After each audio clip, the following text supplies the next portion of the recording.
back to the Latino Slant. Make sure you are subscribed and to our newsletter on the latinoslant.com. Pues vamos. 2024 is on. It has been on, but now it is historic. Are you ready? Are you buckled in for the political season, for the presidential elections coming up? At this time, less than 4 months away. Wow, what a weekend that just passed. Here's what we're going to do. We're going to check out a brand new poll on how Latino enthusiasm, the gap, favors Trump. What? Yes, you just heard me right. The Latino enthusiasm gap favors Trump. But before we get into those numbers, I want you to stick around because I am also going to show you two images. I'm going to give you guys two examples on how either the right or the left can really F this up. My name is Paulie. This is the Latino Slant. Make sure you are subscribed. I hope everyone is doing great. Let's get right down to this information here from Axios.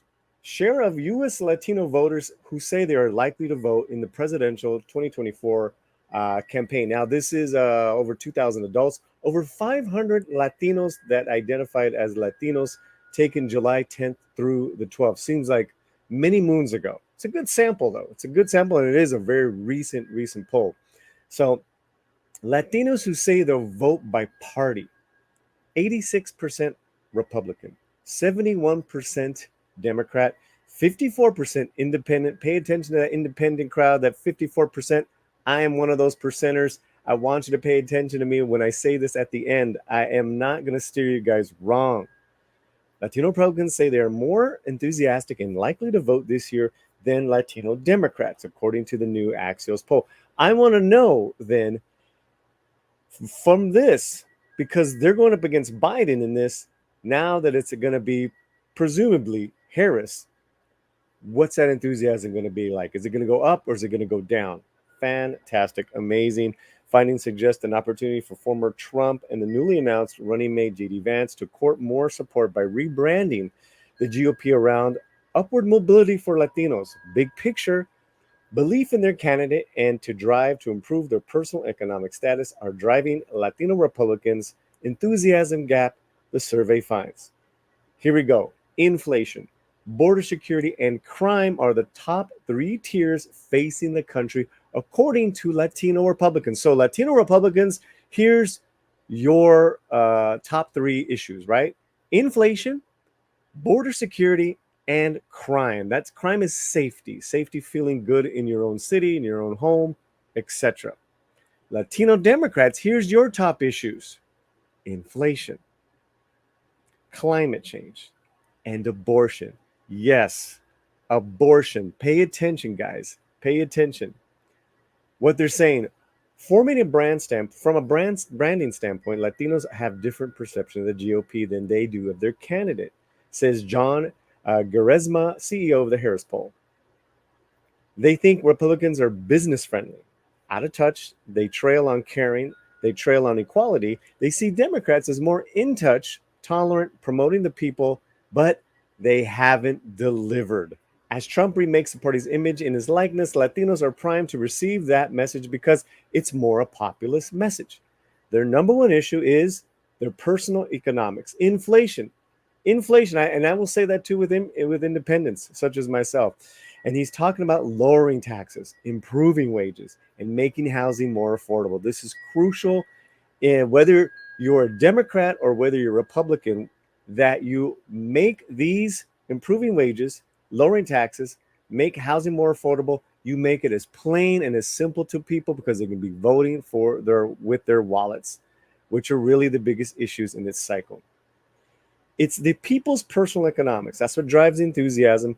They believe the former president has the potential to make the difference in their life. So again, will they believe that more or less now that Harris may be the presidential Democrat running for the presidency? Is she going to sell those harder than Biden before? What is the record to stand on? What is her plan going forward as far as inflation, affordable housing, security? And they have to be concrete and they have to be realistic. Nothing pie in the sky, because they'll smell it in a minute. By the numbers, Latino voters are less likely than Americans overall to describe themselves um, as extremely likely to vote, 68% versus 79. But there's a 50% but there's a 50 percentage point gap among Latino voters, with 80%, 86% of Republicans and 71% of Democrats saying they're extremely likely to vote. Independents were the least likely at 54%. Similarly, the survey found a 16-point gap, 56 to 40%, between Republican and Democratic Latinos saying they feel enthusiastic about the presidential election. That is a huge gap. That that if I was a Democratic leader, a poller, an analyst, and all that stuff, that would scare me a lot, because that tells me that a huge percentage of Democratic Latinos are going to stay home. They're not going to vote. Now, again, that was Biden. Will that go up or down? Let's go back to that abortion issue. Who's going to win that abortion issue with Latinos, Harris or Trump? Will that go up or down? Will that prompt more Democratic Latinas to vote for Harris? Got to keep that in mind. Latino voters prioritize the economy 3 times as much as immigration or abortion, the survey found. Wow, that's huge. That's a bigger gap than among non-Latino voters. Latinos also placed a higher priority on housing affordability, climate change, and taxes than non-Latinos. Okay, that's that's interesting, and that makes sense just because of where they probably live, the dense population, the congestion, the crime, etc. Um, I have to tell you that economy 3 times much more than immigration and abortion as a whole does not surprise me. That yes, immigration is important, abortion is important, but inflation, that's number one. That's not going anywhere. And how has it been? How are the market prices? How are your groceries? How are your how's the gas? How is your wallet after you're doing all your miscellaneous spending? Do you still have dollars in your pocket? Okay, on immigration, 62% of Latino voters said they favor more strict immigration policies in the US, while just 23% said they favor more lenient ones. That compares with 74% of non Latino voters who favor more strict policies. That's 62% of Latinos in this said that they are for more strict immigration policy.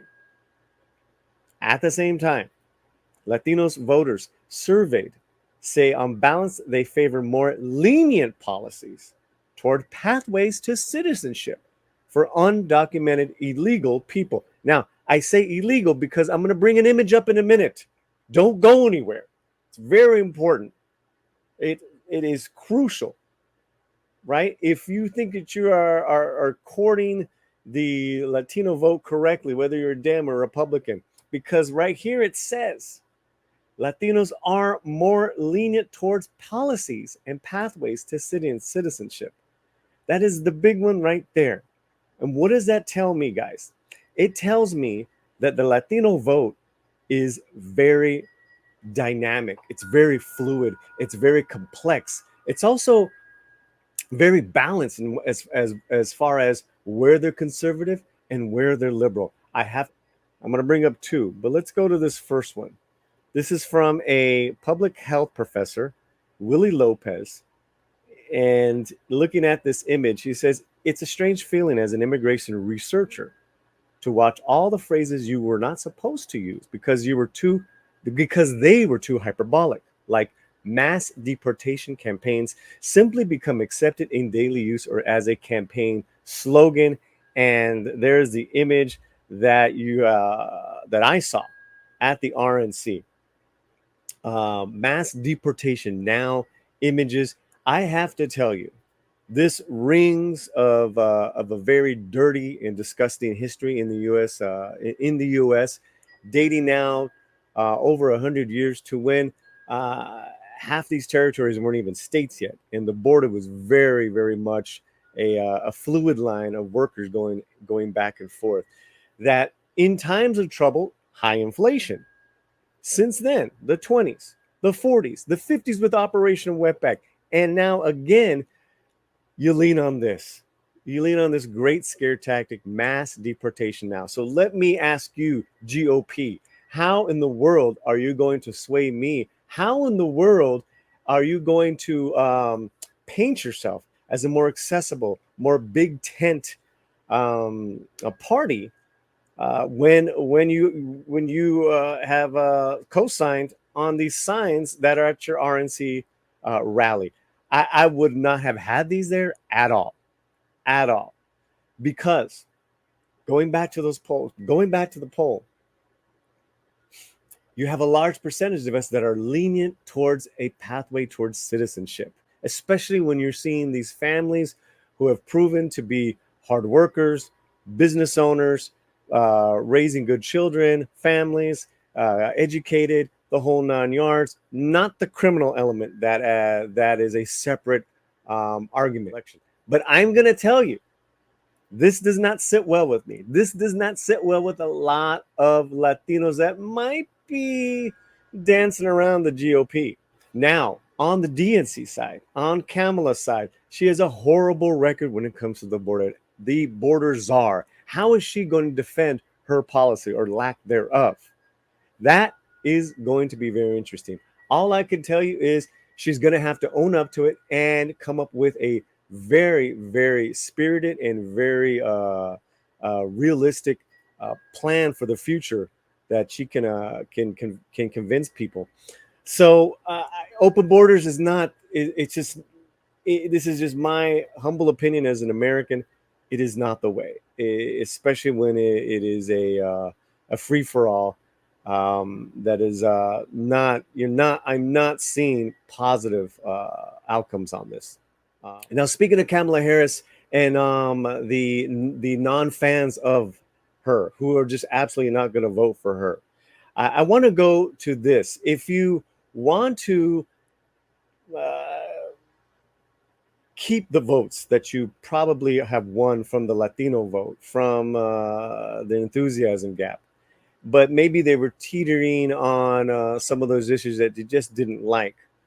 If you go down this path of being a misogynist with this drumming of Kamala's past, rumors, truth, I don't know what, that is not going to sit well with a lot of people. And I give you an example. Black conservative YouTuber Lorena Creole says took it to her own page. She said, agreed, stick with the issues that Kamala has failed on.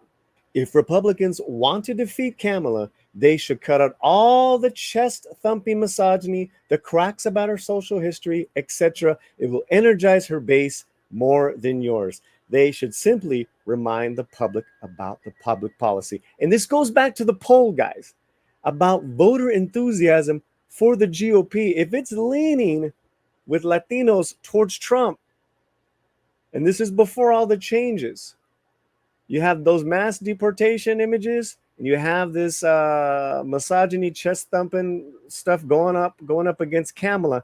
How do you think that enthusiasm is going to be? It will energize her base more than yours. And that, at the end of the day, is what I wanted to bring out to you guys. Energized base, right? The polls are saying you have an energized base of Latinos that are voting, who are gonna lean more towards Trump. Will these examples thwart that, bring it back, lower it down, and even will some of those go to the Dems because of this constant deportation, anti-immigration rhetoric that really isn't too much on an adult level argument. It is pretty chest thumping. It is pretty frat boy low level, and then also too this assault on Kamala's past. You know what? So what? What about her policy? What about her record as a prosecutor, as a district, as a DA, as a leading DA, and as a senator, and then vice president? That's what you got to do. Ooh, a lot to uncover, guys. Here, I want to know your thoughts right now. I will have the links to the Axios poll right here on the slant. And you know what I always say? Wherever you're at, keep that slant fuerte. Buckle up. It's going to be crazy. Adios.